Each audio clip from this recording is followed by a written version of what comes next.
करीब 125 साल पहले इस दुनिया में जब एक बच्चे का जन्म हुआ तो मध्य प्रदेश के बेहद साधारण परिवार में कोई उल्लास नहीं था। अलबत्ता जिस परिवार और समुदाय में उनका जन्म हुआ वो शोषण, पीड़ा और भेदभाव का शिकार था। बचपन में उन्हें भी उन सारे भेदभावों का सामना करना पड़ा जो पूरे समुदाय को झेलना पड़ रहा था। लेकिन वो विद्रोही था, पढ़ने में बेहद होनहार। जहां पढ़े वहां कीर्तिमान रच डाला। विदेश गए, उच्च शिक्षा लेकर लौटे तो सामाजिक बदलाव की लड़ाई छेड़ दी। कई लड़ाइयां जीती जो उस वक्त के लिए बड़ी कामयाबी थी। जल्द ही देश के वो कद्दावर नेता बन गए। जी हां, हम बात कर रहे हैं बाबा साहेब भीमराव अंबेडकर की, जिनके कंधे पर इस आधुनिक भारत की दशा दिशा तय करने की बड़ी जिम्मेदारी थी। उन्होंने संविधान बनाने में अगुवाई की और आजाद भारत के पहले कानून मंत्री बने।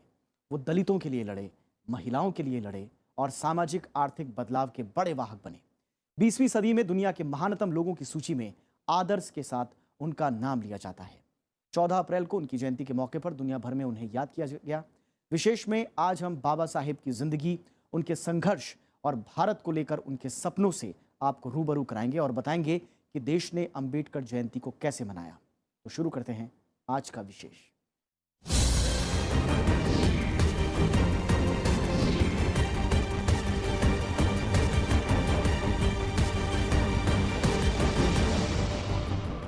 संविधान निर्माता बाबा साहेब भीमराव अंबेडकर की 126वीं जयंती पर पूरे देश ने उन्हें याद किया।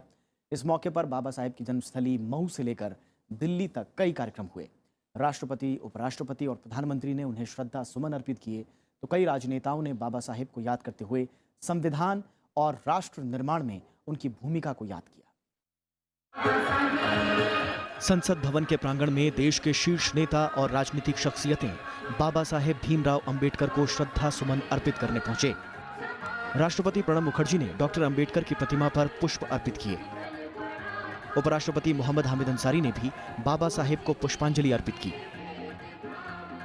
इसके बाद प्रधानमंत्री नरेंद्र मोदी ने डॉक्टर अंबेडकर की प्रतिमा पर फूल चढ़ाकर उन्हें श्रद्धांजलि दी।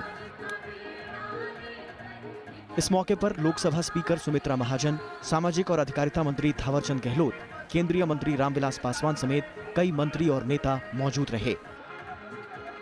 पूर्व प्रधानमंत्री मनमोहन सिंह, राज्यसभा में नेता विपक्ष गुलाम नबी आजाद समेत कई अहम राजनीतिक शख्सियतों ने बाबा साहेब को याद किया।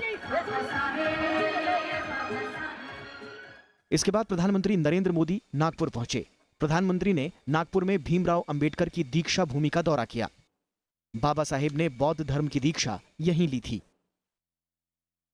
इसके बाद प्रधानमंत्री नागपुर के इंडोर स्पोर्ट्स कॉम्प्लेक्स पहुंचे। लोगों को संबोधित करते हुए उन्होंने बाबा साहेब के व्यक्तित्व के तमाम आयामों का जिक्र किया। उन्होंने कहा कि किसी भी प्रभाव से प्रभावित हुए बिना अभाव के बीच जीते हुए भी प्रभावशाली होना डॉक्टर अंबेडकर के जीवन से समझा जा सकता है। अभाव के बीच में पैदा होकर के भी